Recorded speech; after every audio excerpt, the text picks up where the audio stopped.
Bonjour et bienvenue dans cette vidéo dans laquelle on va regarder comment passer devant tout le monde lorsque on tombe sur une vraie affaire. Ça peut arriver en cherchant que tout d'un coup on tombe sur quelque chose qui est 50% en dessous du prix du marché ou 40% ou 30%. Une affaire, quelque chose qu'on trouve jamais. Là, l'affaire elle est là, vous doutez bien que vous n'allez pas être le seul, donc déjà il faut être hyper actif. Ça, c'est la première chose. Ensuite, je vais vous raconter une histoire qui est ma propre histoire en fait, concernant cette fameuse maison que j'ai vendue 100 000 euros. Donc, à l'époque, je cherchais un bien dans les 50 000 euros. Je cherchais un appartement et un studio pour faire du locatif parce que je ne pensais pas pouvoir acheter ma résidence principale. Bon. Et donc je regardais sur le bon coin et je cliquais seulement sur appartement. Je cochais même pas maison, puisque une maison à 50 000 euros pour moi c'était absolument pas possible. Et il se trouve que cette fois-ci j'ai coché maison et je suis tombé sur une maison en ruine certes, mais une maison à 45 000 euros.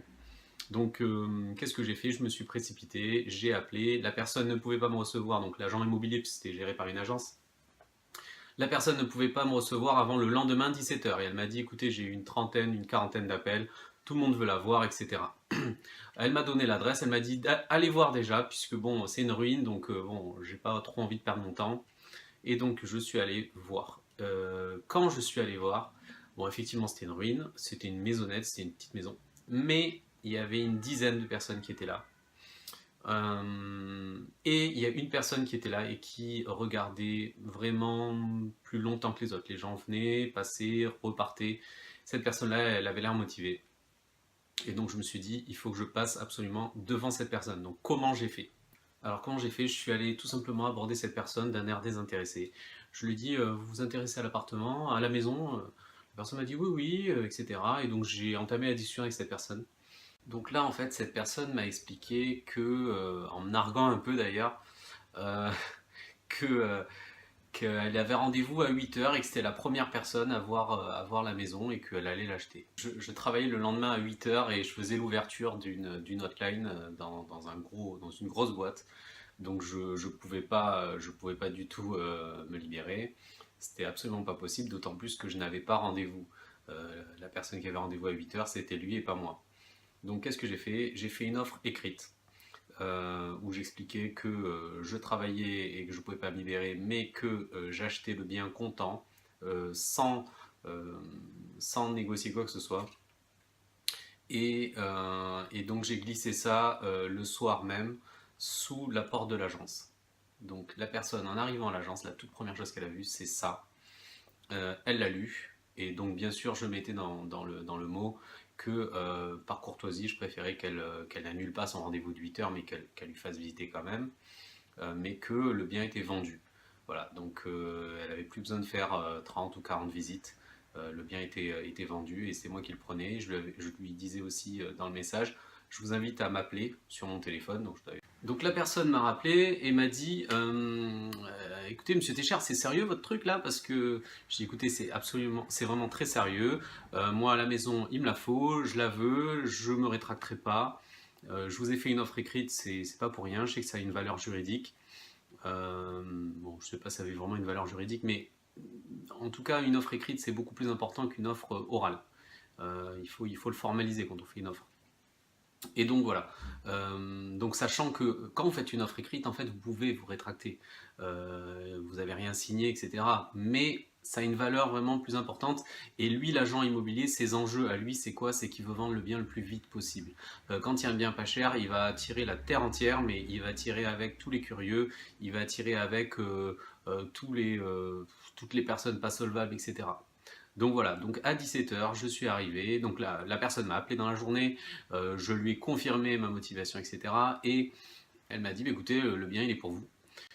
Voilà, donc elle a fait une visite avec la personne, mais bon, le gars voulait réfléchir, etc. Voilà, donc je vous cache pas que j'avais prévu un plan B. Si la personne avait dit, écoutez, j'achète, au prix, j'aurais fait ce qu'on appelle, j'aurais fait une surenchère. J'aurais dit, écoutez, moi je rajoute 1000 ou 2000 euros, soumettez mon offre au vendeur et voilà, on va voir. Donc qu'est-ce que j'ai appris moi dans cette expérience-là? J'ai appris à élargir un peu la recherche, C'est-à-dire que même si on cherche un appartement, pourquoi ne pas cocher maison? On ne sait jamais.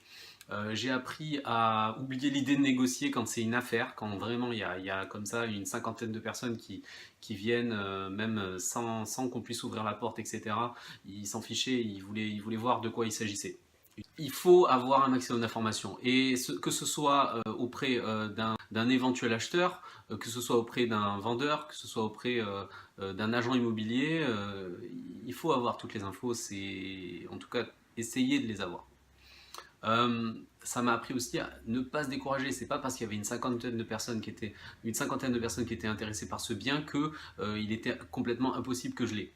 Euh, Ça m'a appris aussi que le fait d'éventualiser la possibilité d'un paiement comptant, alors j'avais pas ces 50 000 euros, mais je savais que 50 000 euros c'était quelque chose que je pouvais emprunter, puisque je gagnais 1400 euros, qu'avec 1400 euros je crois qu'on pouvait emprunter à l'époque 80 ou 90 000.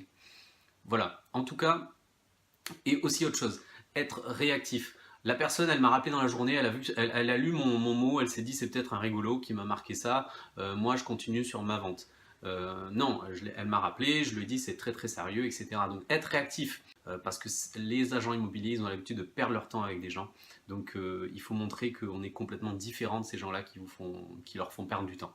Si l'affaire vous échappe alors que c'est une affaire qui vaut des milliers et des milliers d'euros, bon, à l'époque, je pensais pas que j'allais faire 100 000 euros. Mais même si c'était 50 000 euros, ça valait le coup que je dise, bah écoutez, moi je vous rajoute 2 000 euros. Vous allez me dire, c'est pas très loyal par rapport aux autres acheteurs. Mais voilà, malheureusement en immobilier, des fois c'est eux ou nous.